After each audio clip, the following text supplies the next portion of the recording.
but we, Oh, trust me, you have to be in Chrome. I yep, don't like using Chrome.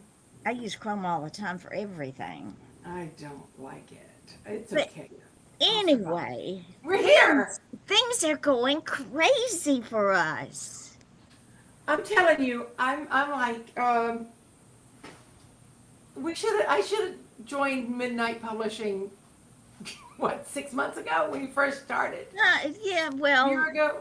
a Whatever. year ago almost now. Yep, a year ago. Both of your books passed the inspection. They're going live. I'm having to tweak Linda's because hers are so big. Yes. Yesterday, when I put it up, everything looked fine. This morning, Amazon came back and said, well, you got to fix these pages. And what you have to do, and ladies and gentlemen, this is what we're talking about today, is children's books versus regular print books. With children's books, you because you sent yours to a third party printer, okay? Uh-huh. They have the ability to maneuver and tweak and do what they needed to do to print those books. When you do it on Amazon, what I You've had got to, to fit into their format. yes, well, it goes a step further. I had to take all the illustrations, turn them into JPEGs, then bring them back to Word, load them into Word as an insert, save that Word doc as a PDF file, load it up on Amazon so I could bleed the file. Yes. And I think we should explain to our lovely listeners what bleed is. Oh, it's In fact, go let me, right ahead, Mary. I will, but hold on. I'm going to do something. I'm going to get something real quick. Wherever you are. Okay. Because I finished reading Murder in the Village yesterday, and I want to tell everybody what a great book this is. It is so much fun. Um, and as you can see, it's a book. It's just a regular book. It's very black and white. The cover is great. But inside the pages are just pages. That's it. No, no pictures. No pictures. And if you do want to write a book that's not a children's book and put pictures in it, they have to be black and white. Yes. But when we talk about bleed, we're talking about this. It goes all the way to every single edge and even down the middle. Because if you don't, you're going to have a white spot. And when Amazon gets real bent out of shape over bleeding, it's because sometimes, okay, here's a page that's on white, and it's Mhm. fine. They don't complain about that, but they complain about this because they want to make sure that when they cut it to size, it doesn't have this white border. That's just the cover of the book that's doing that. But they want to make sure that the products that they send out look as good as possible. Yep. Because if they don't, what's going to happen? People are going Returns. to get the book and they're going to return it. And this brings us to, I know that it's a sore spot with a lot of people with using Amazon. Well, why don't I get paid for a month? Well, honey, you can't get paid till they get paid. And not And only that, but it's 2 months out. right, but they want to make sure that the people don't return the product. Exactly. I recently had to buy a brand new computer. My laptop died, and I guess I'm just hard on electronics. Curtis thinks there may be something in my office because I have in the last um, 6 months I have lost my laptop. I have lost my monitor, and then my second computer, which wasn't a laptop, it was a mini PC. It's just about that big. Um, it died. Well, it wasn't the computer, it was the power cord. But Curtis says something in my office is probably zapping Hmm. everything so that he's going to have to come in here and do some electrical stuff and figure it all out. But my power cord on my little mini PC died exactly 2 weeks after my warranty or my return. It's still under warranty with the manufacturer, but my Amazon return died 2 weeks prior to my cable dying, so I couldn't return it. But if that had happened, then Amazon, and in fact, I recently had something interesting with Etsy. I had a situation where I ordered something, and what I got was exactly what I ordered, except they didn't customize it properly. Uh-oh. I wanted it to say, signed by the author Mary Brotherton. It said, from the library of Mary Brotherton. Ah, no. That's That's not what you asked for. Exactly. I mean, she might as well have sent me a pink one instead of a purple one, because I didn't ask for orange. And so I had a hard time getting the seller to respond to my email. And then about a week later, I got a comment from an email from Etsy. Did Samantha resolve your problem? And I'm like, no. Nope. So then Etsy said, tell us what happened. So I did. Etsy immediately refunded my money. And they didn't take it out of the seller's funds and made a point to tell us that. This was just Etsy being good business. And Amazon will not do that. If Amazon loses a nickel, you better believe They're you're gonna not get it getting back. that nickel. Yeah. They have a different ethos about business. As they should. Yes. Because people would be returning stuff all the time. And they would soon go broke. And the beauty of publishing your books now with Midnight Publishing instead of your third party printer, and ladies and gentlemen, this is so important. They had to buy a minimum of books. Don't know how many. They didn't tell me. Don't want to know. But they had to buy a minimum of books, which cost hundreds of dollars they may or may not sell. Well, I will tell you this. This was a lesson that I had to learn over time. The very first book that I did was called Go With Angels. And I was so proud of my book, like most brand new authors are. I just knew that it was going to sell like hotcakes at IHOP. And so I ordered 500, because if you order the minimum, which can be as low as 50 copies at one place, but then the more, it's like with everything. If you Right. order more, you get a discount. So you pay, it all boils down to how much per copy am I paying for this book. So I could have paid $10 a copy and had to charge that on to my readers, or I could have paid $5 a copy. Or if I'd have ordered, 10,000, I could have gotten for $1 a copy. But I ordered 500, and then I'm still selling them. The boxes piled up, And then the second time I printed a book, I thought I'll order fewer. And so I think I ordered 350 or 250 or something like that. And the third time I ordered even less. And that's what Linda did with her book too. She kind of went with my experience of what I had gone through. But each time we shopped these books out at, I'll say, a dozen different printers.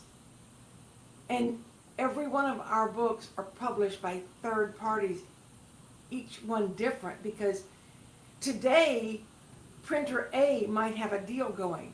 Tomorrow printer B might not have a deal, but they've got a little discount. So you have to gauge all this. And this is something that you don't have to do when you're And publishing on Amazon. also with third party printers, ladies and gentlemen, they usually charge a printing cost it's a setup charge, because they have to set the type, they have to set the size, they have to set the color, they have to set this, that, and everything. So the setup charge Yeah. for that particular book is a one-time charge. Now, if you shop printers like Mary is talking about, every time you go to a different printer, they charge you a new setup charge. Yeah, I was lucky. I was able to finagle a little bit. I was able to work with people and I could get them to drop the setup. But I will tell you something else. If you're doing your children's book and you go with a third party, and if you do this with Amazon, you're going to want to get what they call a galley. I would say with children's books, maybe not so much, but when you're dealing with something like this that has lots, and I mean, look at those words. There's lots of words in that page, those 2 pages. But you're going to want to go back and look at a sample of the printed book and check it for errors. Because not only could you have made an error, God forbid, but the printing, sometimes pages shift. Things happen that you don't always know about and aren't prepared for. And I am an editor, folks, but I'll tell you, even editors need editors. And even though I had people look at my books, I think a lot of times when I ask people to look at my book, they go, well, Mary's an editor. She hasn't made any mistakes. Let me just read it. So they read it for the story, and they don't actually come through and critique it with a good, keen eye. So when I get my galleys, I look at them, and I find mistakes. Always. Well, and the thing is, we talk about this. What the reading public also doesn't understand, I've read quote unquote best-selling authors from traditional publishers, and there's mistakes. I just pass over them. It does not ruin the story. It's human error. None of us are perfect. You see this? Yep. And then this. Now these are 2 that I found in just going through some files. I have, I guess, 3 or 4 on my wall that are even bigger than this. But you see that red pen? That's my mark. You know, that's I carry this because, and I point it there, and I take a picture of, because I don't believe in marking up books. Right. I don't like to do that. But I find mistakes. I mean, the gravity begins. I'm sorry. You know, they just didn't go back and fix it. But it happens. It happens all the time. People can't help it because we're human. Even in newspapers. Oh, especially in newspapers. I have found errors. Jack and I, we used to get the newspaper because we liked reading the newspaper. And I would read something to him and I'd say, what does this mean? What? And we'd have to figure out what they meant because A, they either used the wrong word or they misspelled the word or they left a word out. It happens. I recently found something and I turned it into a post. I think it's going to be coming out later in August. I schedule my post most of the time. But it was so funny. It was a sports writer and it had a picture of the cover, you know, the front page of the sports section of this baseball pitcher. Well, he could pitch with his left hand or his right hand. And if anybody knows what that means he was ambidextrous. The headlines, however, said amphibious. Okay, he's a fish. And they had at the top, are you 100% sure this is the right word? Because apparently the editor and the writer couldn't come to terms. Why nobody pulled out a dictionary, I'll never understand.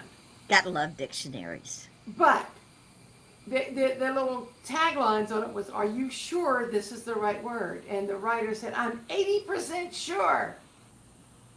And so the editor said, run it, print it. And I thought to myself, if you're 80% sure, is that worth staking your career on? No. You know, I'd say at least 95% sure. And when it's a word like, you know, and this is something that I tell my writers that I work with all the time. If you're not sure of a word and you can't find it in a dictionary, come up with another word. Exactly. Or if you're not sure of the meaning of the word. I mean, And the ambidextrous or amphibious, folks, we didn't explain what amphibious means if you don't know. That means you can live underwater or on underwater. land. Yeah. You've But heard of amphibious vehicles. They yes, run on the water and they run on the land. frogs are amphibious, There you go. and certain catfish are amphibious. They're scary when they crawl up on the land. Yes, But they are. the thing in writing that a lot of people don't understand is the word may sound pretty, it may sound good, but if you put it in that context of the sentence or the paragraph or that particular scene and it just doesn't fit, take it out and put another word in. Because I I'm going mean, to tell you, sure, it takes time and space, and real estate in a newspaper is precious. It takes more space to say this picture can use either hand. right. And ambidextrous is a nice, as my son says, his friends tell him he likes to use $5 words when a nickel word will do. There you go. And you know, you don't want to show off your vocabulary if you're not 100% certain Because that you've what is chosen it the right word. better to look like a fool than to open your mouth and remove all doubt? Or write a book. And remove all doubt. So, And especially with children's books. yes, they have to be on the children's level. Now, anybody who picks up one of my books will know that I don't dumb down anything, whether it's an adult book or a children's book. And I do use some pretty big words in my children's books. And the reason I do that is they're not so big that the parents can't understand them.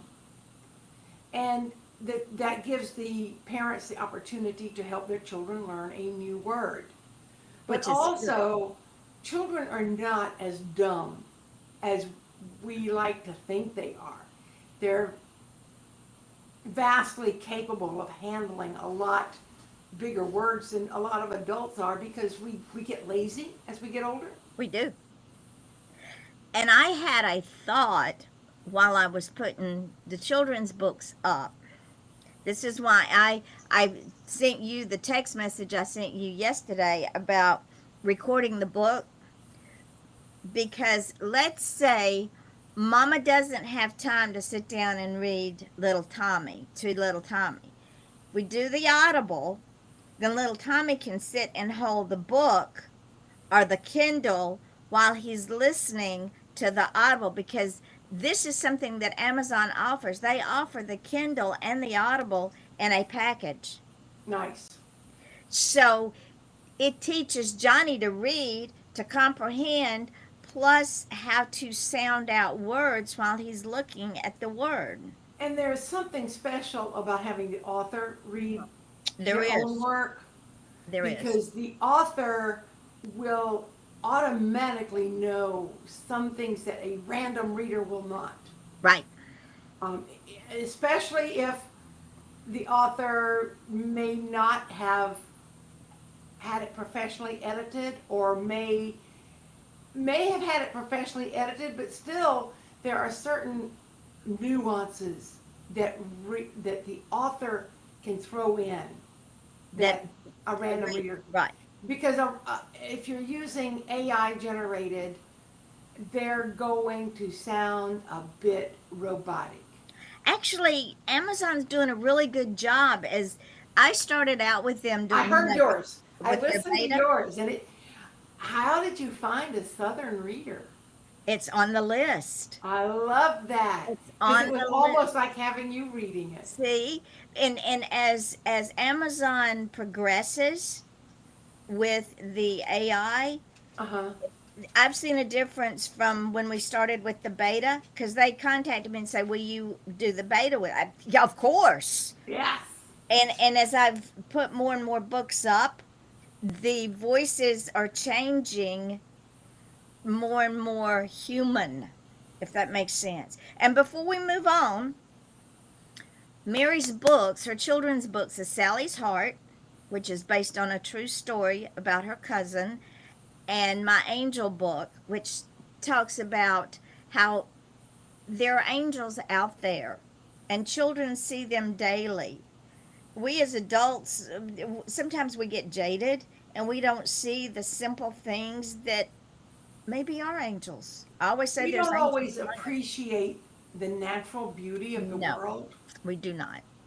And that's basically what my angel book does. It introduces children to where they can find angels. And it's also going to introduce the parents There and you go. remind the parents that they're out there everywhere. Every single day. Now, Linda's book, her name's Linda Annie Humphrey, and she wrote, Ani, Ani, she wrote Cornfield Flyers of East Tennessee. And it's about she was um, inspired by the paragliders that yeah. rise up, looks like they're rising up out of the cornfields in East Tennessee. And if you've never been in East Tennessee, you don't know what you're missing. This is the book that I'm still working on. I'm still tweaking the pages. I've put it up. It goes through review. It comes back. It says, "Okay, Yvonne, now you got to fix these," and it's a process. But her book also is up for pre-order on Kindle. And did you get with her about doing the Audible? I talked to her, yes. So see, so many things have happened this weekend. It has been absolutely unbelievable. She may or may not do that because she's not as technologically savvy as you and I are. That's all right. I'll do an AI. Yeah. That's not a problem.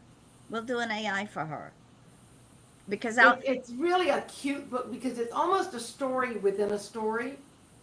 That's Because very true. she's educating people about these powered paragliders. Say that fast 3 times. I gave up on that a long time ago. But they're people she actually knows, and she's never gone up in a glider with them. I asked her why not. She said, "Are you crazy?" I said, "No. You get me to Tennessee. I want you to take me out and let me go. I want to go up in one." Yep. But she also knew a young family of, I think it was 5 children, who used to watch these men fly over, well, and some women, but predominantly it's a masculine type sport. But anyway, they would watch these paragliders from their back porch. And so what Linda did is she had it as a narration to tell the story, but each picture is a poem. And they're And beautiful.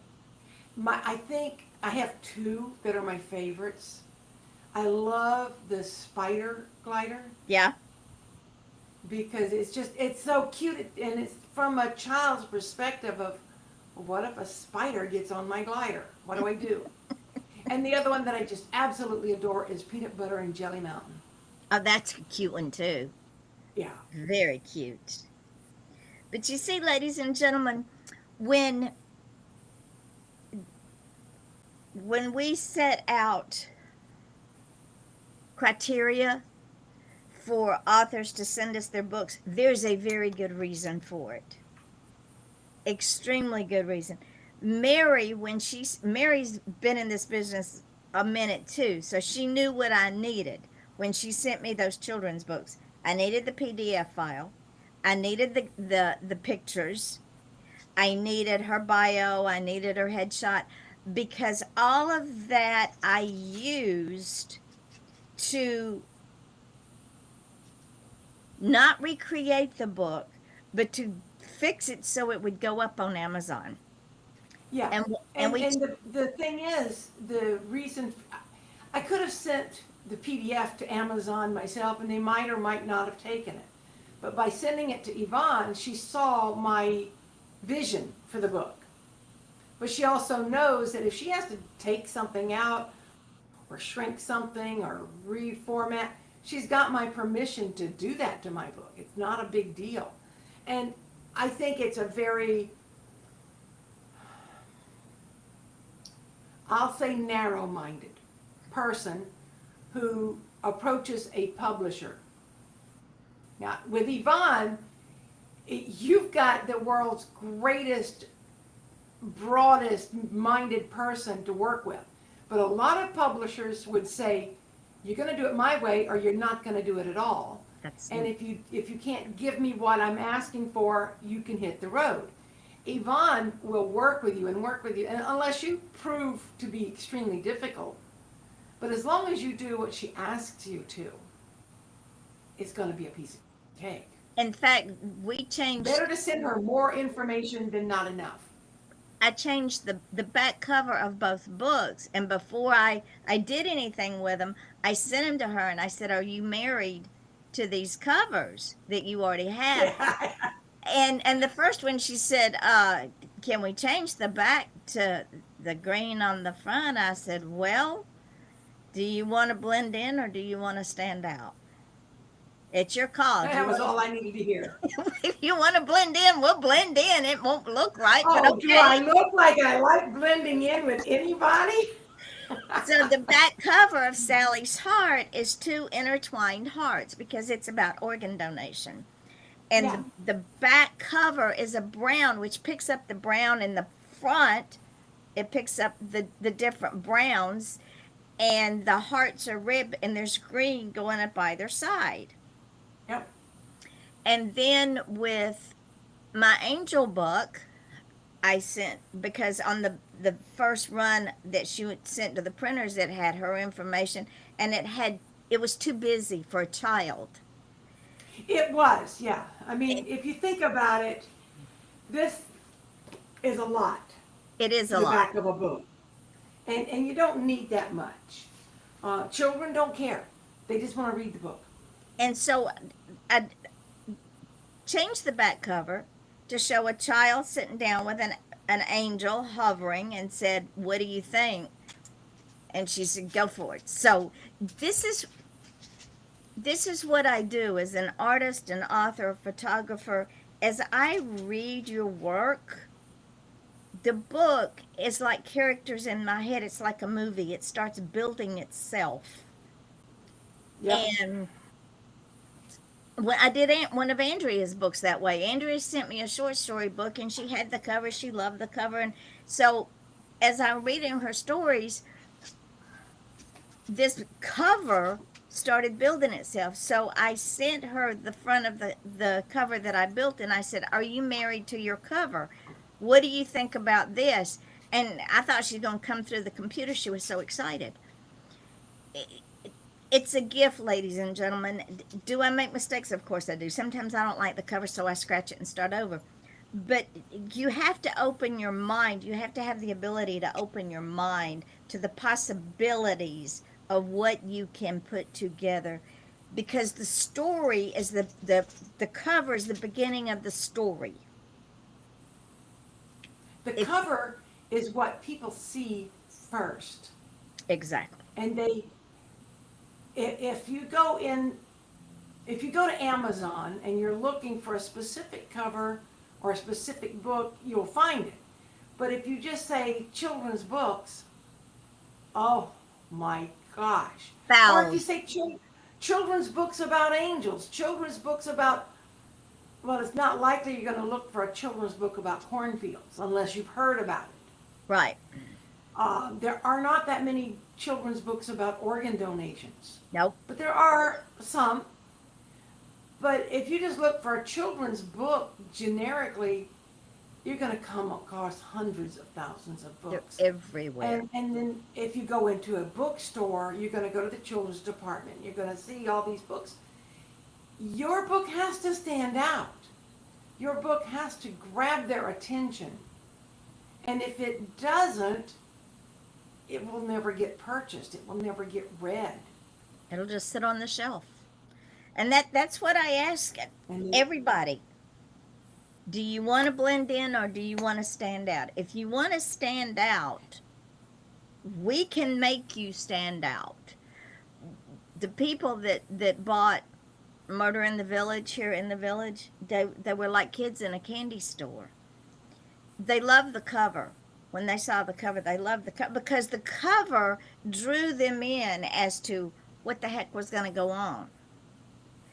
A friend of mine I got to her house. She was reading the book. We had to make an airport run night before last. She read it all the way to the airport. She read it all, and they were late coming in, so we were late picking them up. She was reading it all the way back home. She was laughing and giggling. Of course, the other friend we picked up, she had not read it yet. We, Louise and I couldn't talk about it because we didn't want to spoil it for her. So we go to Olive Garden here in Vero for dinner, and all of a sudden she pulls this book out and she's got like 3 pages left to read, and she's determined to finish this book. So she's reading That's this the book. way this book is. It is unputdownable. She's reading this book during dinner. Then we told the server about it, and we made him laugh till he thought he was going to wet his pants.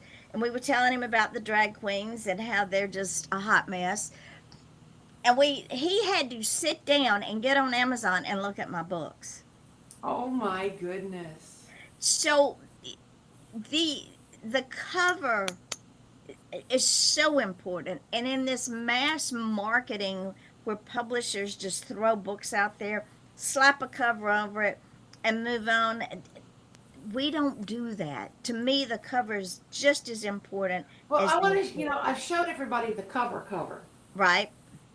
But look at the back, folks.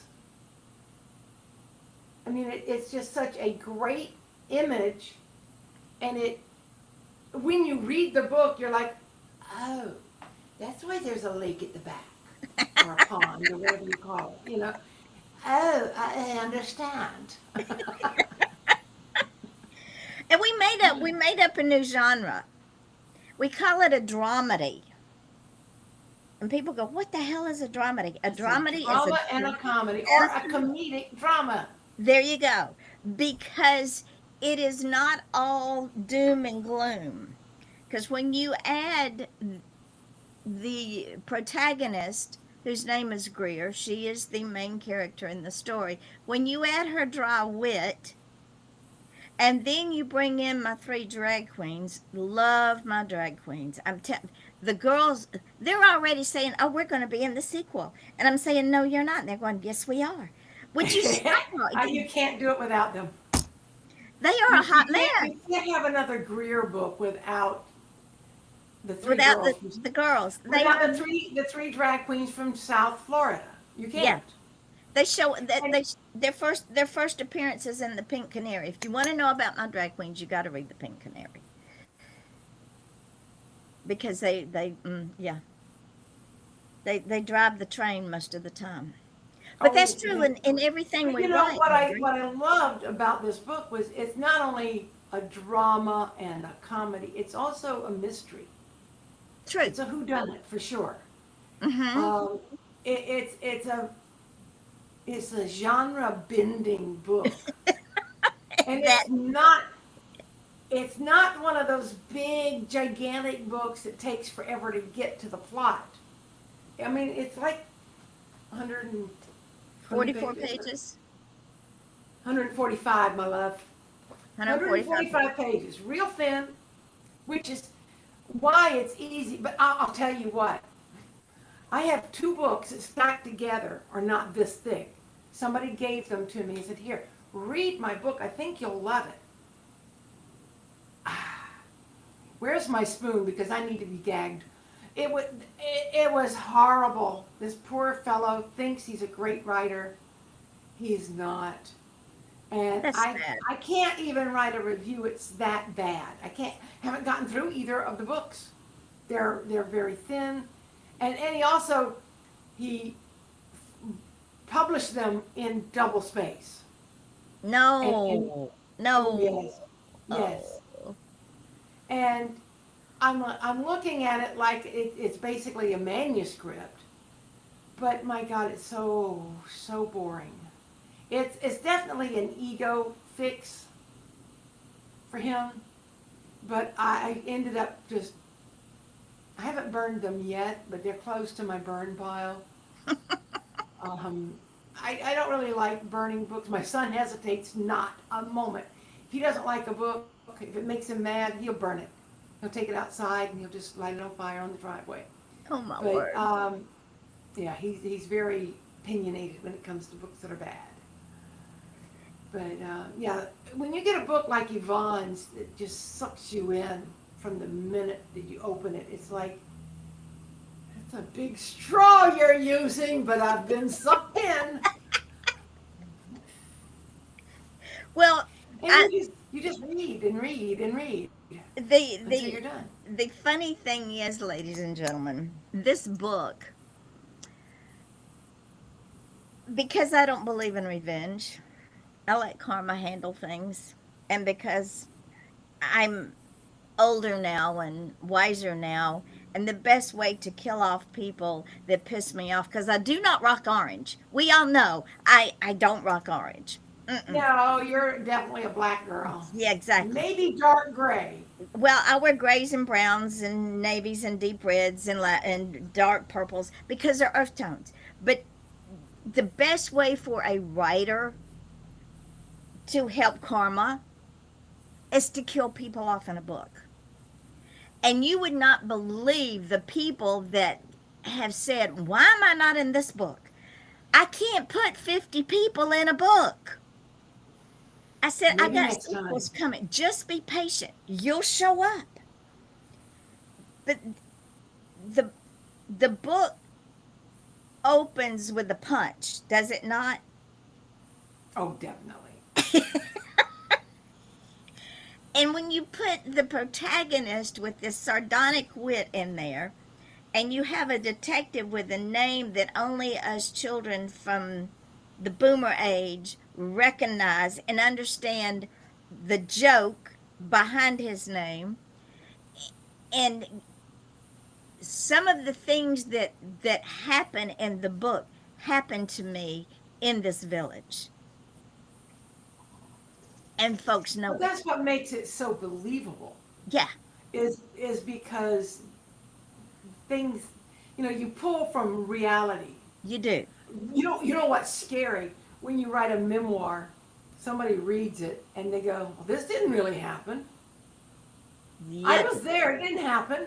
I actually had that with both of my sons. One of them, well, they both read it, and the oldest one said, Mom, why would you say this happened? This didn't happen. And his brother elbowed him. He said, oh, yes, it did. You just weren't here. There One you had joined the Navy, so he missed all the fun. But it's interesting when somebody challenges your memories. You write, I mean, that's what a memoir is. go. Right. These are your memories. And they're your memories as you recall them. Now, sure, you might use a little literary license depending on how the book is written. True. But if it's a straight memoir, it's just your memory the way you remember them. And you don't need anybody else to challenge you on that because It they didn't can't happen be to in them. your head. Right. They can remember the same situation, but just like 12 people can look at an auto accident the same time, and the cops are going to get 12 different statements. Because people don't always see this, they don't see the same thing at the same time because they're all not looking in the same microscope. No, and you don't always experience the same memory the same way. Mm-mm. Um, it all depends on whether you're out to sea, living down the hall, or actually in the parents' bedroom. That's where the difference comes in.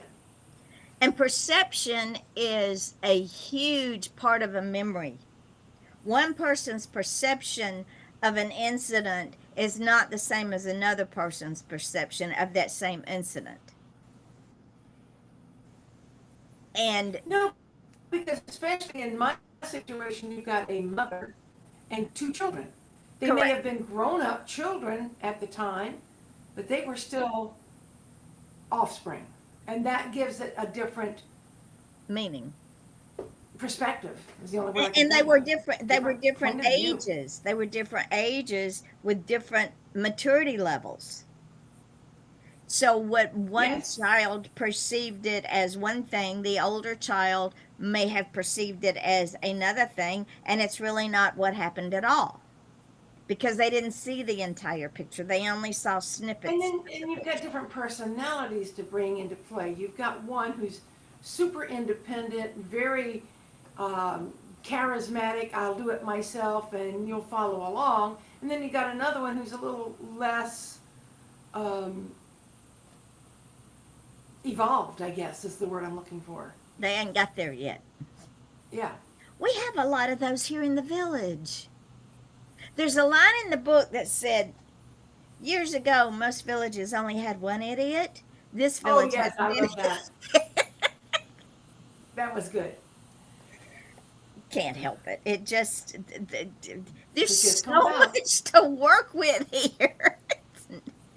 So much. So, see, this, ladies and gentlemen, rolls back to our publishing children's books and publishing in general. If you have a desire to publish a child's book, don't let that hinder you, Oh because yes.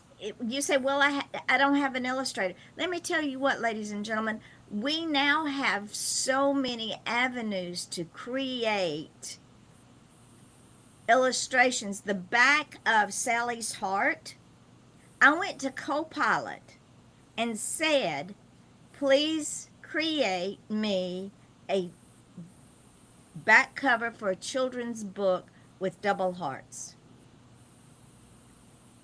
And that's what you got. Did you get it on one try? I did. That's unusual. But they knew exactly what I want. Many Yeah. times I'll say, Well, make see, it darker, make it this, but this I time it think was perfect. I think writers are the best people to use AI to illustrate Yes. because we know how to say what we want, how Yes. to get, how to paint an image with words. If you can paint the image with words, then you can create it.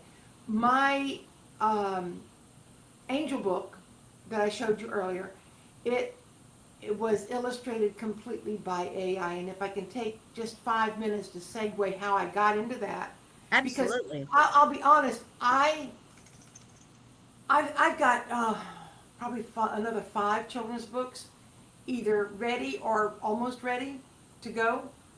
And for a long time, I didn't know what to do because I didn't have an illustrator. I had the words, but I had no illustrator. And that's one of the things that writers have problems with, children's book writers especially. How do I find a reliable illustrator? Because I had this woman, fantastic author, artist. She sent me just enough to get her hooks in me, and I really wanted to work with her. I could afford her.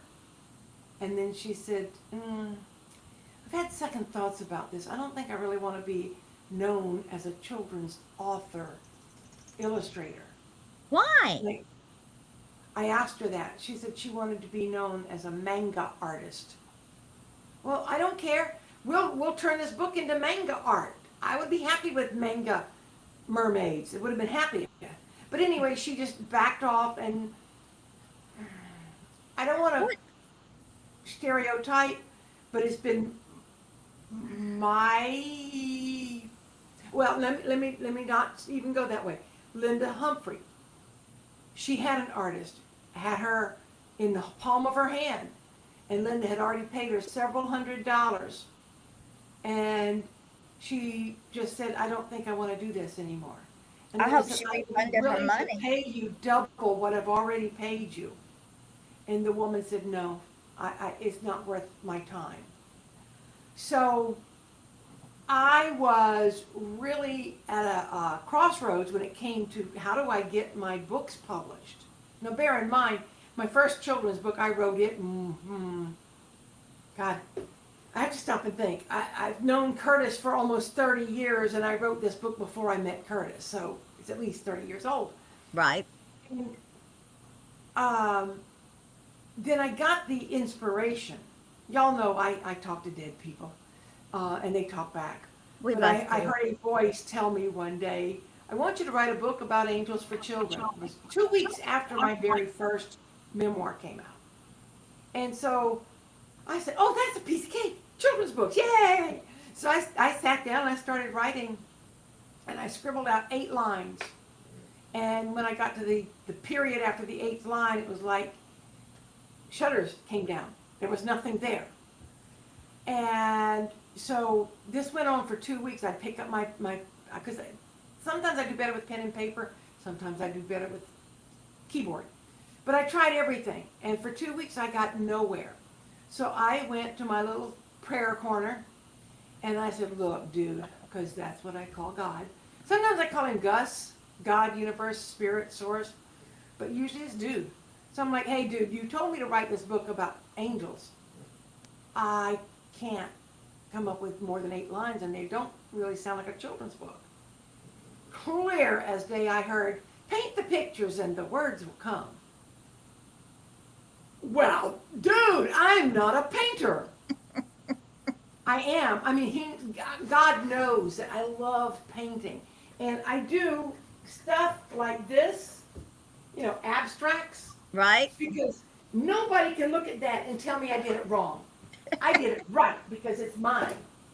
But I've since moved on to creating things that other people can recognize.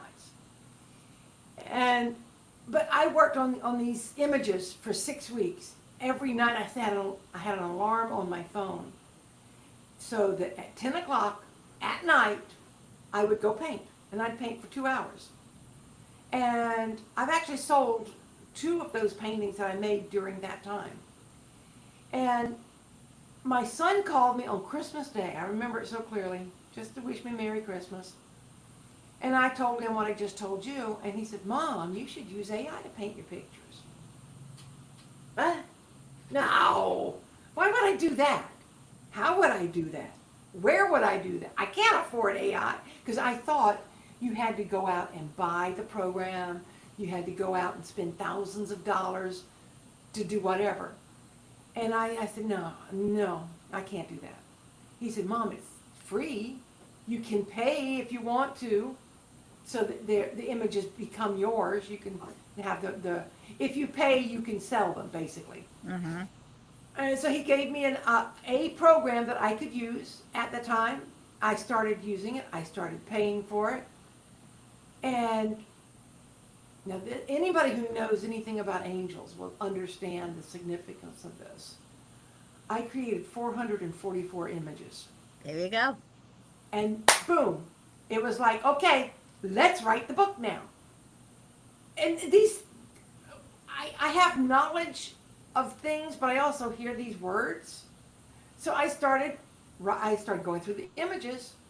I certainly didn't need 444, but some of the images are complex. I mean, I use 5 different programs to create a book.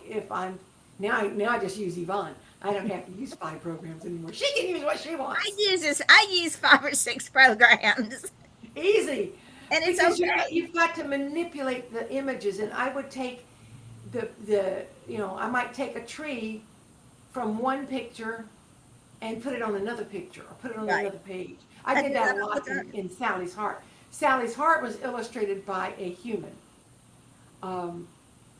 But that's another story for another story. But anyway, I did these images, and then I showed it to Linda Humphrey, and the woman just sat there with tears coming out of her eyes. She said, I've written a children's book, and I can't find somebody to illustrate it for me. And I was so busy at that point in my life, not living my purpose. And if anybody knows what I'm talking about, you got it. You work a job, or you do some kind of volunteering, and you think this is what I'm supposed to be doing until you quit doing it. Yep. And I do believe that for 7 years, my purpose was Be Unique Magazine. I'm certain that it was, but it wasn't my full life purpose. Well, Be Unique gave you the opportunity to stretch your knowledge and wisdom to get you where you are now. Exactly. And it gave me experiences that I never would have had And it also gave me the,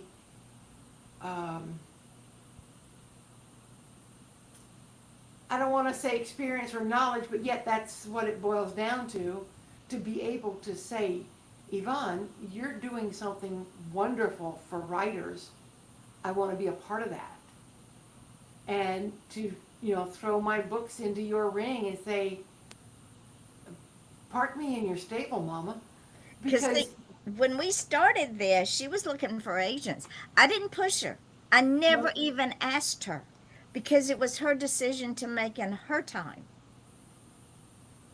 And, And and that's what I what love you- about you is you're not pushy, but you're very supportive, you're very encouraging, and the way you promote your writers is beyond anything I've ever seen anywhere. Most publishing houses create a website and there'll be a link that says our authors. And you have to click that link and you have to go find the authors and see what they've done. Yvonne puts all of her authors out there so anybody who's paying attention can find them. And it's not pushy, but it's also not passive. Mm-mm. It's an encouraging journey.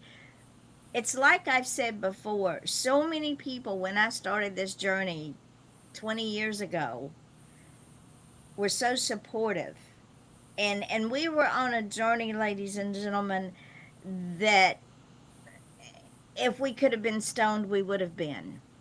We were hated. And there were a People, band of but us. not only hated, but also dismissed. Yeah, we were very Wait, dismissed. you've published your own book? How dare You you? mean you don't have a real publisher? How How- insulting. Yeah. Seriously. And the same, And I went through that with some writers groups that I belonged to at that time. Wait, you're making how much writing for a newspaper? But yet you don't have a book. and the So you're thing not is, really a writer. those authors that were in those writers groups, 10 to 1, they were with vanity publishers.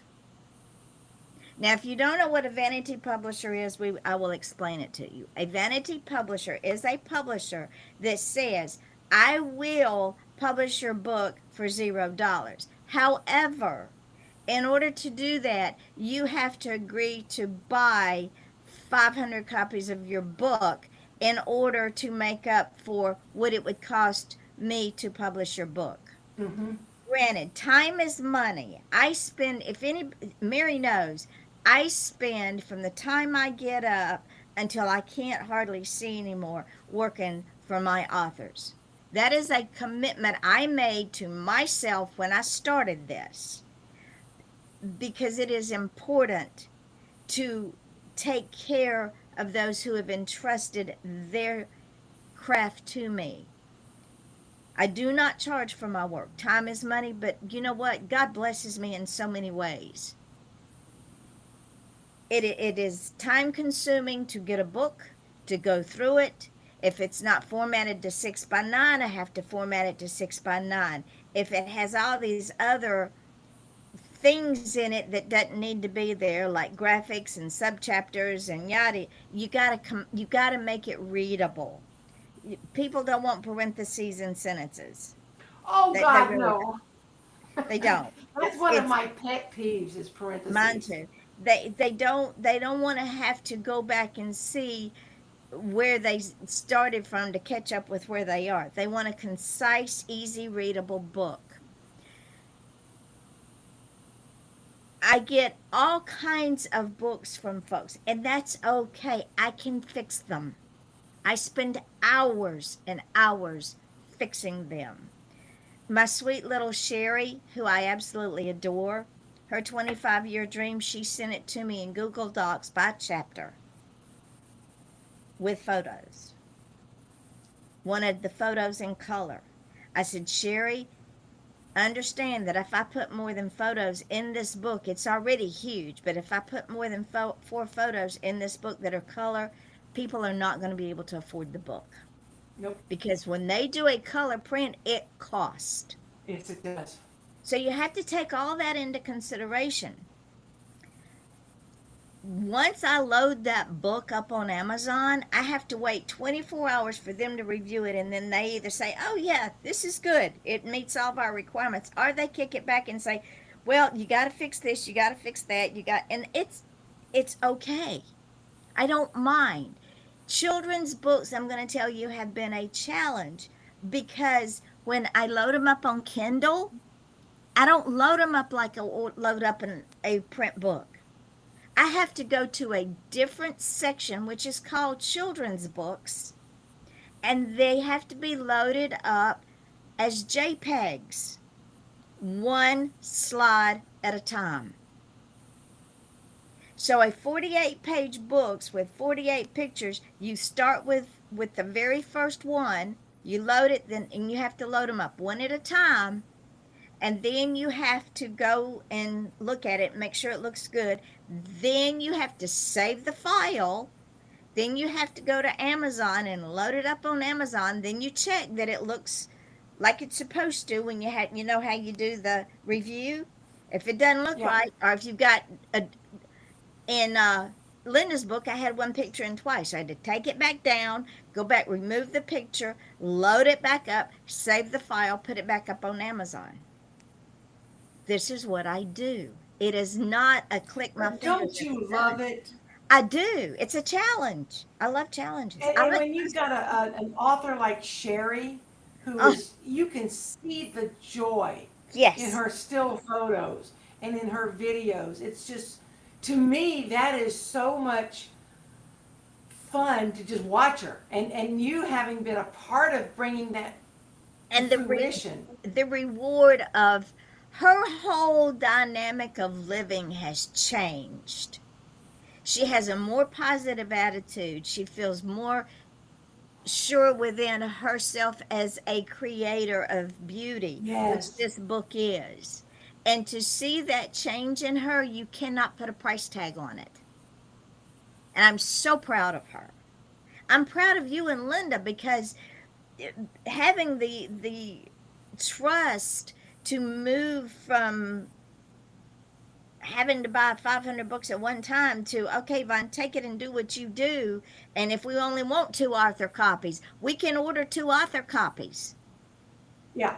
There's no That's minimum. one of the reasons that I really moved to Amazon the first time, because, and folks, I'll tell you what I'm doing is I'm taking my site down and giving it to Yvonne, because I trust her and I love her that much, but that's been hard for me. It has, because I she, have been,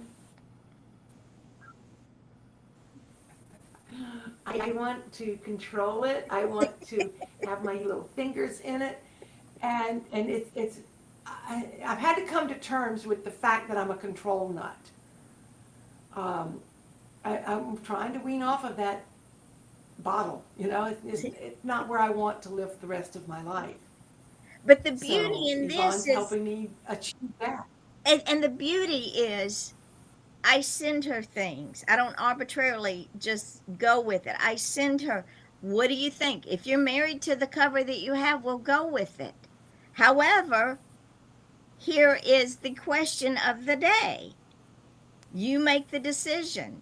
And this is the way I've raised my kids. Okay, you want to do this thing. Here's another option. But if you make that choice, it's your choice to It's make. yours. And I'll support you. I might hate it and shake my head and go, what were you thinking? But we'll go with it. And if it doesn't work, we'll change it. Yeah, and the Cornfield book, I have been working with Linda for the better part of a year to get that book on Amazon. And the problem really was that I was working with her on her account. I had access to her KDP account. So every time that it got kicked back, it went to her. She got Correct. the notification. And then it was making her very frustrated. So she 'Cause she told me to does- stop. Because she doesn't understand the process. Right. All she sees is the rejections. Right. And so with you handling it, it's coming to you, it tells you what you need to do, and you fix it. And it may take a minute, because it's a different size book. But if we have to resize it, we have to, we got to do what we got to do. Well, we're going to see what happens after today because I'm down to 9 pages now of fixing. Okay.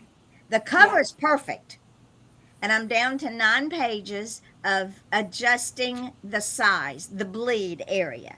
And so Yeah. we'll see what happens in the morning. Eh, with was it your book? Yes, with Sally's Heart. I had to play with that thing for 2 or 3 days, and every day it was one less page, and I would go, "Oh, goody! Now I'm down to 1 page." But it's okay because it is still a learning process.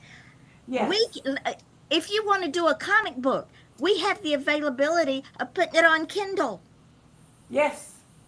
So Graphic novels. we can put a video on Kindle. Believe it or not, there's a way to do it. So the sky's the What limit. kind of video? Well, What that's do you mean you can do a video on Kindle? like a movie, like an animation. If you want to create How an, long?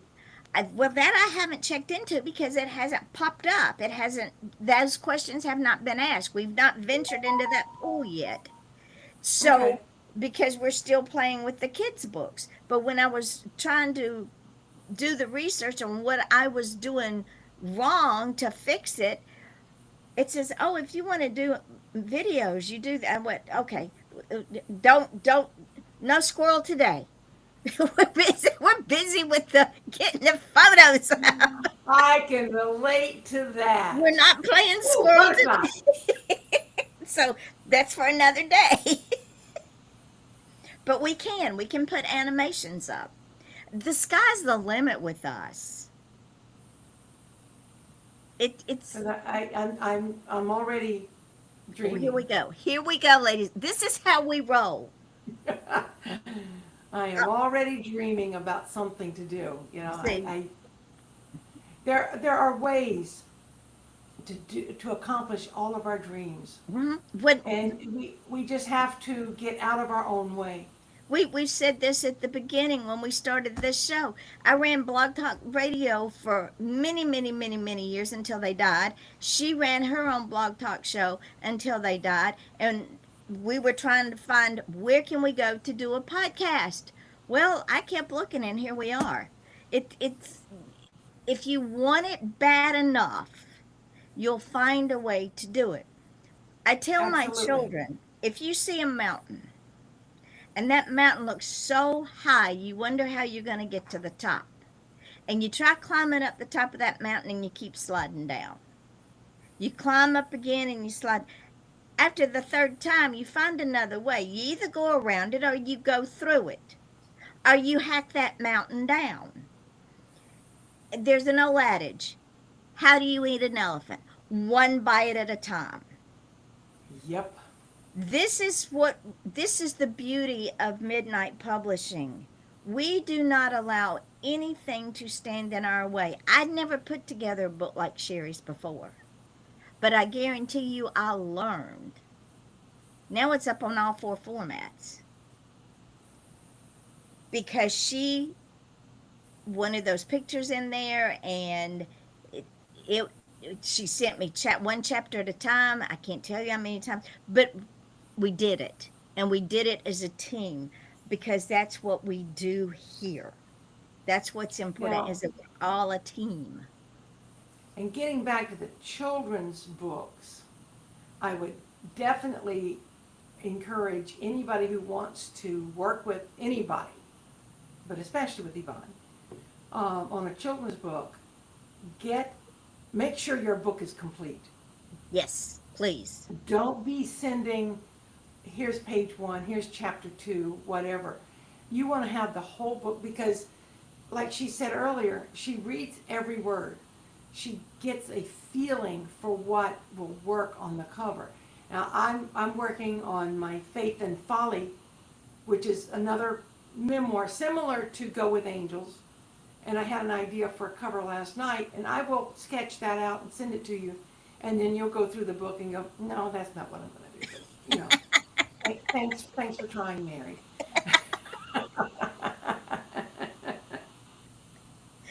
Maybe But not. you know, yeah, it was something that came to me in not quite a dream. You know, that moment when you're half awake, half asleep, and Yep. you have these great inspirations. And I have an idea of how I want the cover. Um, I got to play with it a little bit, figure out the coloring that I want, because I think it's got to be a certain contrast. But we'll figure it out together. Together. And This is I what we do. love that about Yvonne. I can send her some ideas and she can go, well, what about this? And she sends something back and I'll say, well, maybe. What about this one? And then together we come up with something that works. And most of the time, it's a combination of what we've been thinking all along. Yeah. When I redid when my former publisher died, this is how I got into the publishing business, ladies and gentlemen. My former publisher died. Now, I believe that everything happens in God's time and for a reason. Absolutely. I was only doing short stories with her because I had not yet come out of a period of grief. It has been a long 6 years since Jack died. And I had sent her two authors. Well, before she could publish the second author, I get a text message that she had died overnight. And she was younger than me. And I'm going, what the hell? So my author said, well, what are we going to do? We'll probably never see the light of day again. And I said, well, just let me think on these things. So I came home, and like Mary, I had a conversation with the answerer of all of my problems, tribulations, and questions. And I said, okay, God, do I need to do this? Is it in your plan at this point for me to take this step? Because I never wanted to publish. I never wanted to be a publisher. And God said, if not who? If not now, when? You have the craft, you have the ability, you have the talent, you have the contacts, you have the books that you've already done and that they have already done. Go forth and multiply. And he didn't Yeah. mean children. So that's what we did. And because Amazon has made it so easy now, it's so easy. And the Midnight Publishing logo was created by a friend of mine, and it happened for a reason. My very first author was Jason Wolfgang Gerhardt. He said, will you republish The Ferryman? Now, if you haven't read that book, oh my, I read it when he first published it. It's written on an entirely different level. The man is phenomenal. And then Andrea sent me hers and said, would you like to republish my old works? They never got the love they deserved. And I agreed with her. And I've read a lot of her books. And I said, sure, send them. So she just keeps sending. We're doing the short story one. And today I told her to write a book based on a friend of hers. And of course, I got my friend down south, her inspirational books. Then I got another author friend at church that wanted me to do her book. So it's grown at a pace of steadiness, which is as it should do. Because if you go in too fast, it doesn't succeed. So it's grown on a level that it should, one bite at a time. And then we get Organically. organically. And then we get Mary and Linda, and every day, every week, someone else will come along. And yes, we're always looking for authors. And I'm going to step out on a limb here and say I'm sure that if we have more children's authors out there, that if I ask Mary to give me input about illustrations, if you don't know how to use AI, or you don't have an illustrator, or you don't know how to illustrate on one, or even know where to start with illustration, we can probably make it happen for you. Oh, absolutely. I will either work with you doing that, show you how. And I've done that with other authors. They don't want me to do it for them. They want to do it themselves. So I give them the tools they need. And it Um, works. and you mentioned that when we first started talking, I was looking for an agent. And I want to share something that I think is really important. I wrote a novel called Steep Steps, and it's based on a single incident in my life, but a lot of factors in my life. Because there was one point where I just said, why do men think they can talk to me this way? It just blew my mind, the things that men thought were acceptable. And so I wrote this book. It's about a man who has a sex addiction or sexual compulsion, as they call it. And I had to do a lot of research. I've had probably half a dozen people say, oh, this needs to be made into a TV show. Okay, fine. How do you do that? Well, nobody had the answer for me. I did find a few people who gave me some answers, and their answer was always, well, you need a literary agent who represents film and books. I'm like, okay, I'll start looking for an agent. So I spent months. I started it on my birthday this year, so up until about a month ago. So I spent 6 months looking for an agent. Every day I was querying dozens of people, and every day I get rejected over and over, which that's not a big deal. I heard one agent say every author should be rejected at least 100 times a year. What? No. Yeah. Boy, This that's is an ego waiting to happen. right. And it's true that I had already published this book, so a lot of them didn't want to do anything with it. And Yvonne said, well, that doesn't scare me. I'll just republish it and we'll go from there. And I said, well, I really think I need to find an agent. And she said almost word for word what my husband said. Mary, your time is too valuable to spend it looking for somebody who's going to turn you down. Your time is better spent writing another book. And I said, oh, well, then I can look for an agent with a new book. And she says, no. So the rest, as they say, is history. I'm now at Midnight Publishing, and very happily so. And that's why my mind is going, we can do video on Kindle. Maybe we make our own film. Maybe we do I don't know how that's going to happen. But Anything's possible. Well, I know a few people in the film industry who have the equipment to make it happen, and if I wanted to, I know how to go about recruiting people to make it happen. There So you go. if it happens, it happens. If it doesn't, I don't care. Because I've never been married to the idea that I should have a film of any sort. I've always been a writer. Always. First and foremost, I'm a writer. Think of it this way. If we choose to take it in that direction with the people that, and I know who you're talking about that we both know, start out making it a short film. Because if you make it a short film, we post it on YouTube, we post it on the website, we post it on all the social media sites, and in God's time, somebody will see it. Yeah. And also I could do film festivals. Yep. And the beautiful thing about doing a film festival as an author, I can show people my film, but I can also sell my books. There you go. I'm always thinking, last week we talked about marketing. Yes.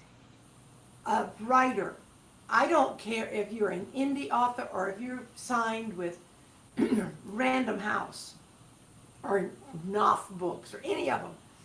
You have to always be marketing yourself. That's just what you do. And I hear a lot of authors say, well, I'm not good at sales. Well, then you never will be. Because you just sabotage yourself. But the minute that you say, I wrote this book and I love the story and I want you to love it too, you don't feel like a salesperson anymore. Well, you feel sell like yourself. an ambassador. Well, remember when you and I first met and we discussed this, and one of the things that I have preached since I was a little bitty girl, and I learned this from my father, who only graduated from high school, who had a learning disability, but had a very successful heat and air business. You don't sell the product, you sell yourself. Oh, absolutely. And the product follows as a byproduct of you. And if you don't, even if, let's just say, for the sake of this conversation, you have a very low self esteem, but you want to write, you're a good writer. So, what you have to do is, this is what I told a friend of mine, you have to fake it until you make it. You have to understand that you are the only you there is. Yep. You are unique in your own self, and it doesn't matter what the rest of the world thinks. That's not a you problem. No. That is a them problem. And if they What you think about me is not my business. that's right. And those that matter don't mind. Those that don't matter, forget them. Yeah. Because it's not about what the world thinks about you, the individual. It's about where you are inside. Your character. Now, reputation is whatever other people think about you. Your character is who you really are. Yes. And there would be some in this village that say I have a very bad reputation. But that's because they only know what they have in their heads, Right. what they have presumed. And I tell them all the time, don't presume you know me. Because when you presume you know me, you make an ass out of both of us. And honey, that ain't, no, mm-mm. That girl don't rock this. Mm-mm. Because I am Mary will tell you I'm a very kind, unselfish, caring, loyal friend, mother. That's what I do. I'm also hard as tack. I will put you in a wall. I can explain you. You're kind of like a porcupine minding her own business. Yep. You leave me alone, and those who love me, and they know how to approach me. But if you don't know how to approach porcupine, you're going to end up Stuck. getting stuck. And it's not any fault of the porcupine. Mm-mm. It's just the way it's made. And Yvonne will, I can only imagine, she would go toe to toe with Andre the Giant. I did across the street. I'm not at all surprised. He's almost 7 feet tall. Yeah. And he weighed over 300 pounds. And at an HOA meeting, he started verbally abusing me, trying to stand over me. I stood up and put my hands on the table and told him to get out of my face. And I warned him, I said, I do not tolerate abusers, people who harass, or people who try to intimidate me. Understand that I will take you down. And I have the skill set to do that. And he kept on. And my friend Louise said, come with me now, Michael. Now. And he kept on, and she could see the steam rise. And I was getting ready to go over the table and take his knees out from under him.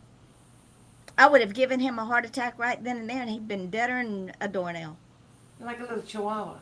Oh, yeah. Well, you know, the funny thing is, I know that I don't have the skill set physically to take anybody down, but Curtis has always said that I could knock a man to his knees with just my words. Yep. Cut their throat and their head falls And off. as he says, and that look. The look. The look. You give them the look, and they know they've crossed a line. Except this man didn't know when to shut up. He did not know. He just kept on poking the bear. And when Brandy will tell you, when I have said you might want to stop now, you It's better, too late. because then your head's going to be rolling off down the hill somewhere, and you're going to be trying to find it, and it's not there. But and people also don't understand that when I say something or when I post something, I have already researched it. I already know the facts. I do not arbitrarily waste words. I don't have time for it. So if I'm Just coming like out, last week, every time I'd ask you a question, I already knew the answer. exactly. But, it's boring for two people to sit there and talk at each other. So, that's why Yvonne and I work so well together because we know each other. And we know the answer, but we like Yeah. to ask the question. So And, yeah, and on the off chance that I ask Yvonne a question and she doesn't know the answer, I've already got it. And it's the same with me. She'll ask me something and she's got her answer back as a backup, just in case I stare into the lights and go, what? I see the light, but no answer. Is that a tunnel? But ladies and gentlemen, this is the whole point of this conversation, and letting the masses into a little bit of who I am is I know my character. I know who I am, and I am comfortable. Trust me, I am so comfortable in my skin that I will never take it off until it Exactly. fades away after I die. And that way you don't have to worry about a second face. No, because I see the masks changing all the time on people. I don't. What you see with me is what you get. If you ask me for advice, my first question to you is, "Are you sure you want the answer?" Yeah. Because I will never lie to you. I will always be honest, and I will give you an answer, but it might not be the one you were expecting because I don't sugarcoat. But yesterday when I was reading Murder in the Village, Yeah. I heard you, I saw you, I felt you, and I'm like, oh, she's lived this. This isn't complete fiction. No, I It's, lived it. Yeah. this is fiction based on fact. Yep. And that one Lana Lala, whatever her name Oh, is, Lala. Yes, she's real. oh, I know she has to be. She's But real. you described that look of where she's being all nice and friendly and trying to get what she wants, and then she Yep. switches. And you described that so well, and I thought, oh, do I know people like that? Yes, I do. And has Yvonne described them accurately? Absolutely. This book, to be so little, has such a wealth of information in it. I mean, you get a little inside peek into law enforcement. Mm-hmm. You get another little inside peek into what you did in a former lifetime. Mm-hmm. You get a little peek into the dreams and wishes of a sweet little old retiree who wants to just go off and be alone, sit on her perch on her porch, and watch the birds. And having her plans thwarted, and God help those who thwart her. And I'm like, oh, this is pretty much a memoir. Pretty much. And then minding my own business in the shower, trying to decide how I'm going to finish this book halfway through it, and the queens are going, "Hi, we're We're here coming to help you. We have shown up in your shower to help you. Boys, get out of my shower. Well, we're girls. We're It's girls." okay. I really, really, really liked how you portrayed them and their entire. I had no idea how you were going to do this because I read Pink Canary about 8 years ago.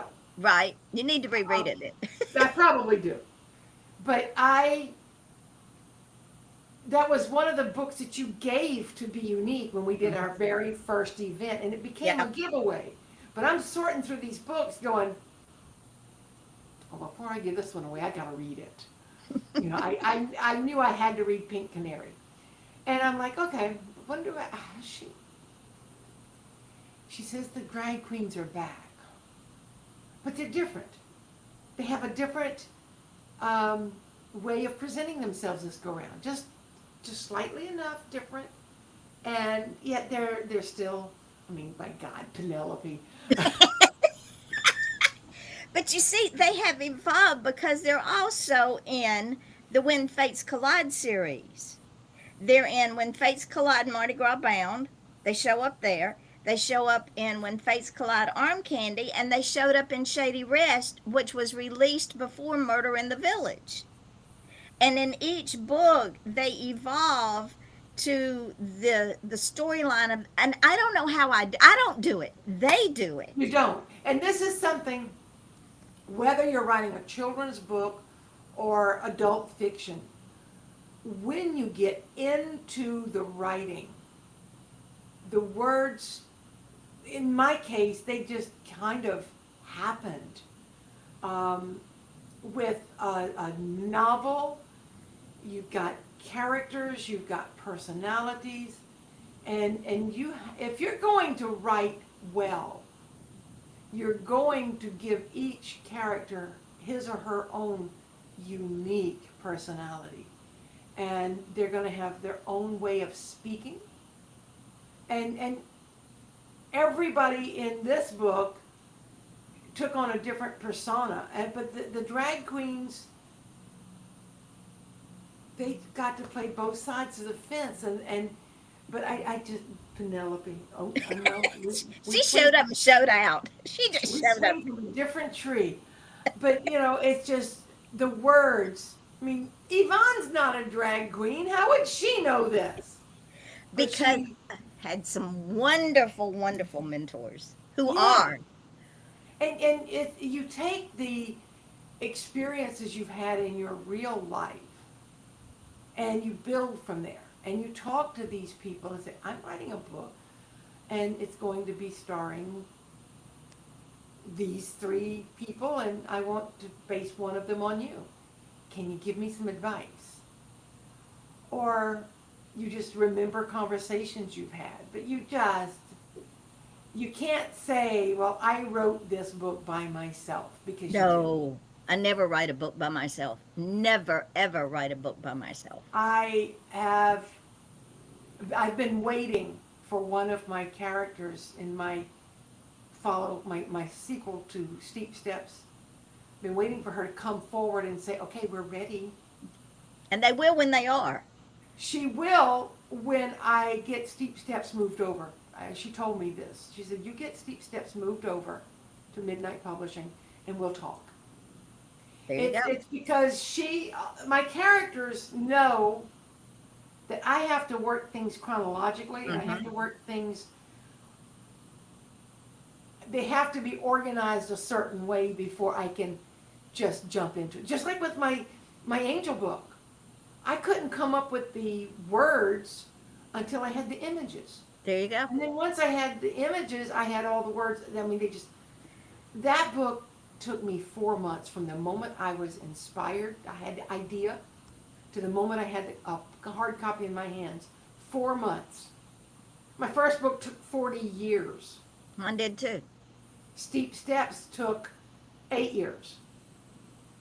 I've got another novel. I started it. I've got maybe the second draft, and now I need to go back and figure it out. But it's been sitting idle for about 15 years. Way too long. Way too long. And I still don't know what the title of the book is, but I'll figure that out when I get back into it. But I've got all these different books that I want to get done, and I can't proceed with the books that I want to do until the books quit talking to me, that want to come first. And that's everything. I mean, I did go with Angels. I knew I was going to do that. My Angel book, Sally's Heart, A Journey with Angels, I had no idea I was doing them. Steep Steps came along in the mix of all this. And I had to stop what I wanted to do and do what had to be done. And this is what everybody's screaming now. When's the sequel coming out? And I have to tell them, look. I just got, the ink is not dry on this one yet, folks. Can you give me a minute? Smell it, and it smells like wet ink. Yeah, can you give me a minute? We have to let the characters start talking again. It took a year for this one. But that's one reason why I think you and I especially do other things. Yes. We paint, we do photography, And we do these things as a way to stay creative. And it's also why you jumped into Midnight Publishing, because you had to keep your fingers in the pie. You have to, because what happens is when the voices stop talking, you can sit there all day long with your fingers on a keyboard and look at a blank sheet of paper, and you go nowhere. So why not do something to help wake the voices up?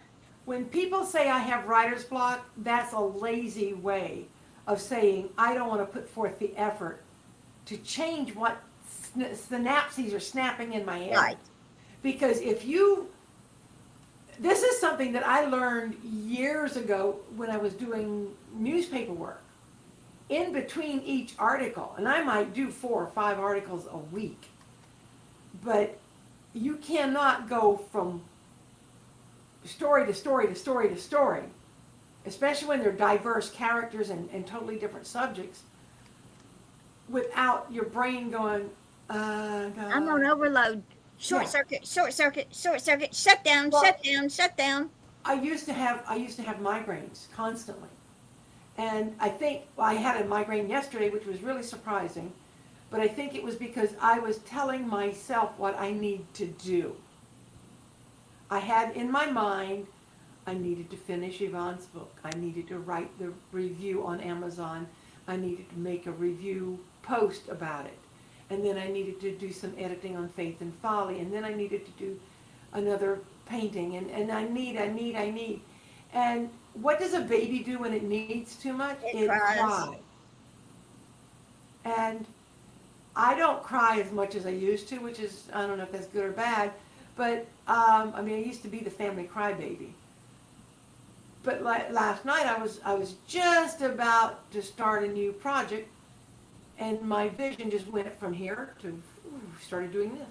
And then when I got to there, it was doing like this, and I'm like, oh, I know what that means. That means the migraine's on the way. And Let's go to bed. Yep, time to stop. So I had to stop, because if you don't stop, Mother Nature will stop you. Oh, absolutely. And this is what we as creative people have to learn to do, is all things in moderation. Yes. I know that when I start making the same mistake over and over again in something I'm doing, it's time to stop and go away and do something mindless, so that Take a walk. the brain Go has pet to Lenny, generate. Yeah, whatever. the brain has to it's like any muscle. If you overuse it, you tear it down and it never repairs itself. So am I on this thing 24/7? I might be, but I might be looking at stupid stuff on Facebook. Yeah. I might be reading an article. I'm not doing the things that I do for a living, because my brain has said, hey, stupid, if you don't stop, I'm fixing to just bitch slap you all over the place. Yep. Just to get your attention. And I've learned, do all things in moderation. Step away from it. And that's another thing with Midnight Publishing, and Mary will tell you, I refuse to put pressure on any of my authors. I need your book by this deadline. No, I do not need your book by this deadline. I get your book when I get your book. Because it is wrong to put that kind of pressure on a creative person. It is terribly wrong. We are not out there trying to please somebody else. You have a creative mind. You use that creative mind when it's working. When it's not, take a break. Again, bless her heart, Sherry kept apologizing. I said, Sherry, honey, breathe. There is no pressure. You get it to me when you get it to me. It's okay.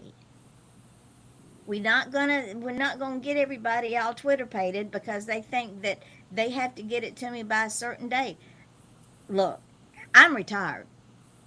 I'm in the last quarter of my life. You think I'm gonna put deadlines on myself? No, life's too short, way too short. And on top of that, you never do anything right when you're pressured. No, you make too many Well, you mistakes. take all the joy out of it. You do. It becomes drudgery and not a passion. And that's one thing that I absolutely love about working with you. And going back to this agent conversation, if I got an agent for Steep Steps, I would have to start the same process all over again for Sally's Heart.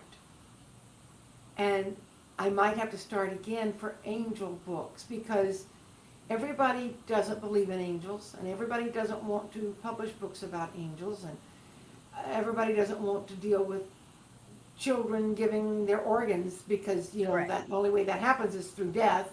It's not a happy subject, but it's a happy little book. And people don't realize, oh, I've got an agent. Yay! Well, then you have to resell this agent on every other book. And I'm like Yvonne. I may not stick to one genre in any particular book. Steep Steps is really and truly, it's kind of it's got a little bit of memoir in it, but it's also a educational book about people with addictions, any kind of addiction. It's educational about the 12-step program, but it's also a bit of fantasy because I created an entire world in it. I mean, it looks like our world, but I mean, there's nothing in this world that exists like what I created for this story. Correct. It's about relationships. It's kind of a family saga. It's women's fiction. There's so many options in it. Some people consider it a little bit of a cozy romance or a cozy mystery because you're always on the edge of your seat wondering, does he get the help he needs? Does she ever achieve happiness? What happens at the end? So we've got these different genres, but if I had an agent, I'd be hard pressed, and I was, for 6 months, hard pressed to find somebody who even cared about it. So now my next book is going, well, I'm not going to say next.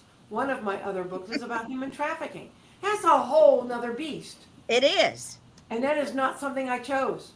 It These shows you. topics choose me. And this is what another thing you have to realize, ladies and gentlemen, is if you truly are a dedicated writer,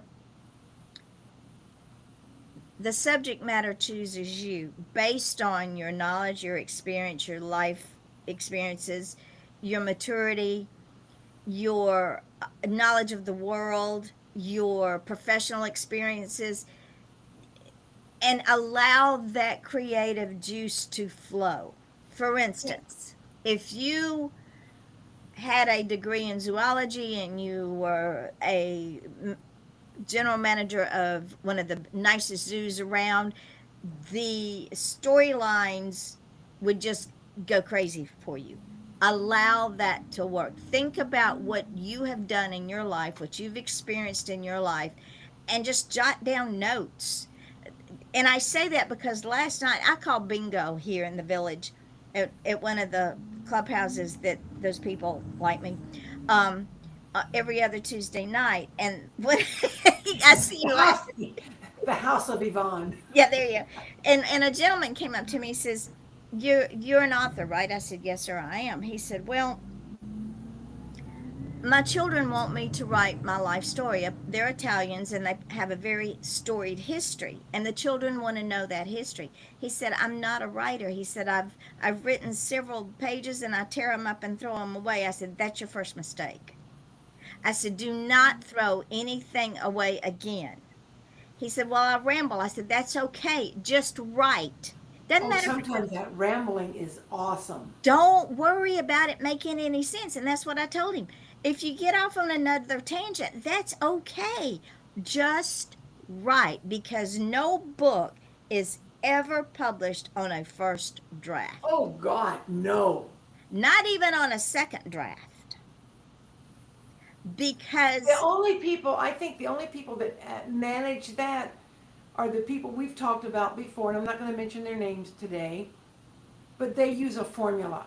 yes, it's pretty much fill in the blank, but change the names of the main characters, change their hair color, maybe put them in a different time era, change the location, but it's always the same thing. Whether it's a um, political thriller or a Right. romance, because these are the two people that we know that do these two things. They have formulas. They Right. fill in the blanks, change the names, change a few things, and get a brand new book title, and boom, they have There's another a book. bestseller. They sell well because people are familiar. But this is something we also talked about when we talked about cliches. Mm-hmm. I have gotten to the point where I refuse to read the same author more than, I have to space them out because I get tired of reading the same phrases in every book. And it is the same phrases. It you just because either A, they get lazy, or the publishing houses put again the pressure on them that they want another manuscript in 3 months. Yeah, and that's something that I love about you is if I say, Yvonne, I'm not going to be able to get you Steep Steps. I got something in my mind. I want to get Faith and Folly out first. Okay, fine. And I might do Steep Steps after that, or I might do A Journey with Angels. I don't know. They will tell me which book needs to go out next. So I get that to Yvonne, and then when I get these 5 books done, unless something else happens, then I'll work on another book. But she's not going to hold my feet to the fire and make me feel insignificant if I No. don't meet her deadline. And these authors who have to meet deadlines, they can't be happy. Because I might, at any given moment, say, you know what, I'm going to stop writing for a while and paint. And I might paint for 6 months. I've And done that's it okay. before. And that's fine because again, the brain and the characters have to regenerate. Yeah. So I'll tell you a non-writing story that kind of goes with what you just said about these 3 month schedules and whatnot. I once worked for a Board of Disabilities. I worked with people who had developmental delays for 10 years, and I loved it. And timing, we always talk about timing. 2 days after I walked out on my husband of 25 years, I'm like that Teddy Swim song, The Door. I saved my life when I showed you the door. Well, he wasn't going to see the door, but I had to go through it. I had to walk out and leave him to save my life. And 2 days after I did that, I got a promotion at work, got more money, got a higher responsibility level, and I was in charge of totally running a thrift store and working. I had 6 individuals with me that I trained, everything from intake to retail. It was phenomenal. And we had it set up like a little boutique. It was a cute little thrift store. It was the kind of thrift store you walk into and you go, oh, wow, what have you got new today? I'll be back tomorrow to see what you got new tomorrow. And they always buy stuff. And I was doing very well. Now, this was 30 years ago, but I was making $700 for that store a week. Gross. And the grant covered all the net stuff. So we were basically making $700 a week profit. I took a week's vacation. When I came back, my little cute, precious boutique that you could stand at the door and go, oh, I see something blue over there. I see something yellow. I gotta go check this out. It had been turned into a conglomeration of garbage. They brought in dry cleaning racks to hang all my clothes on and anchored them to the floor. So, and they were squeezed together like this. So if you wanted, you couldn't see the blue and the yellow and the green because they were just crammed in there with everything else. And people stopped buying from me because it was no longer the fun boutique. Mm-hmm. And my bosses wanted to know what happened. What are you doing wrong? Because your sales have gone down. I said, my sales have gone down because you crammed so much stuff in my store. Nobody can find anything. And it took me the better part of a year to get them to understand that their formula wasn't working. There My you go. formula worked because my formula was not a formula. It was It was a simple. feeling. Yeah, and that's how it is with writing. You just got to go with what feels good. And if you don't, you're not going to make any sales. Garbage in, garbage out. Yes. So with that, we are now at almost 2 hours. Imagine that. So we will pick this up next Wednesday, and I'm not sure what we'll talk about, but as with everything of me and Mary, it always comes because that's the way we roll. Well, So, yeah, we thought of this story yesterday. yeah, absolutely. So It go was on. really funny because last week Yvonne said, well, Mary will go through her email and she'll send me a story, an idea, a topic. And I'm like, okay. And I just kind of, I got busy working with promoting Murder in the Village and My Angel book and Sally's Heart and working on Faith and Folly and having headaches and, just Life. whatever, life. Right. And then yesterday we were just chatting through text, and she said, why don't we talk about all the ways for children's book and how they're different? And I don't think we covered a third of what we needed to No, cover. there is with children's books. There is so much more, but it's Because you've got picture books, yeah, you've got chapter books, yep. and that's kind of what Linda's is a chapter book. Of And you sorts. have age appropriate books, Yes. and they're all formulated differently, but it doesn't mean that we can't do it. So just remember that Yeah. we don't say no. I only say no to two things: Erotica. erotica, and I will do fantasy and sci-fi. I won't write it, but I will not publish erotica. It goes against my conscience, and I have to stay true to my conscience. Absolutely. I won't write erotica. Um, I could. I mean, God knows I could, but I see no need. Well, you for it. have to leave something to the imagination. TV and film ruined itself when they put too much out there, both in horror and in romance, when they put way too much out there and did not leave enough to the imagination. If I'm reading a good book, I don't need for you to describe every sex scene down to the nth degree. Trust me, my imagination can go off on its own very well, thank you. I'd rather imagine. There you go. So please, if you do erotica, I'm sorry. If you want to tone it down, we'll talk. But just pure out erotica, no. I do true crime. I have to deal with enough erotica and graphics in true crime. And that is not fiction. That is fact, and it's gruesome, and it stays with you. So, yeah, just go with that. And that's one reason I don't read most of Yvonne's work because I can't handle it.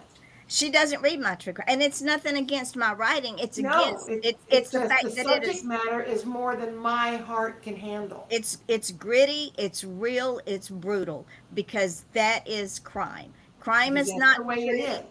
Yeah, crime is not pretty. It is not. Susie's favorite pet was a dog. No, crime is brutal. It is ugly, and it hurts. And most of the crimes that you write about are sex crimes anyway. Yeah, they are. They all three were. And All three of them. because of that, you certainly don't need to pretend. No, no. In fact, I've got another one. My daughter said, "Mama, you need to write about Ramonda. Ramonda is my son-in-law's dead sister that raised him. She was murdered. Her husband murdered her. And she said, I have a title for you. I said, what's the title? She said, Murder in a Small Town. I said, okay, I'll put it in my file. So it's probably going to be fiction based on real life, because they ruled that it was just that the car wreck, she hit a tree, and that it was just an accident because they never investigated it. He cut the brake lines. My father's sister was killed in a very similar accident in the 1950s, I think. Yeah, I'm trying to remember my youngest cousin from that line. Mid-50s, around the time I was born. And my mother has always insisted that the brake lines were cut on her car. And of course, it didn't take him long to bring in another woman. There you go. So it was just too Convenient. Too convenient. So there And- you have it, ladies and gentlemen. We are going to close this day because we're now at the 2-hour mark. We Yeah. don't want to bore you. We will pick this up. You know, next- somehow I don't think we know how to bore people. No, we don't. So we will pick this up next week. This will be on all the social media sites, including YouTube and Spotify and the website and the Facebook pages. Just give me time for it to load up and save it, and then I will put it up everywhere. And Mary, you will also have it because you linked in, so you can do your thing with it too. Yep. And we appreciate all of our readers, all of our authors, all of our listeners. If you have a subject matter that you're interested in, text one of us, send one of us a message, instant messenger, post it on our page, and we will talk about it. Yeah, and I'm just seeing that there's a person in our chat who just said Yeah. hi. So I Excellent. responded. But I want to remind everybody, if you don't want to join us live and chat with us like the Iron Bolt did, then leave us a message, either a private message to Yvonne or me, or comment on any of our posts. Yep. If there's a subject about publishing that you want to discuss, and I promise you, if we don't know everything there is to know about it, we will by the time we have our show about it. We certainly will. We'll research it to death. And that's another thing I love about Yvonne is, she loves researching as much as I do. Oh, yeah. It's fun. I learned so much. I mean, you're talking about a kid that at 8 years old read the dictionary and encyclopedias, so what can I say? Well, yeah, when the bookmobile doesn't come around often enough, but your family has a set of encyclopedias, you read what's available. But I wanted to know more. No more. So with that, we're going to say thank you for watching and listening, and we will see you again next Wednesday. Mary, I love you. Thank you for the honor of reading my book, of giving me your books. I can't wait to see how this journey goes. It's going to go into all kinds of fun places, and I'm excited about whatever happens. It's going to be fun. So until then. The only thing I'm not excited about is going to the dentist. Ever. Oh, well. That could be a story within itself. I should probably write that. And you should. So with that, we say good afternoon, ladies and gentlemen. We'll see you next week. Bye, everybody.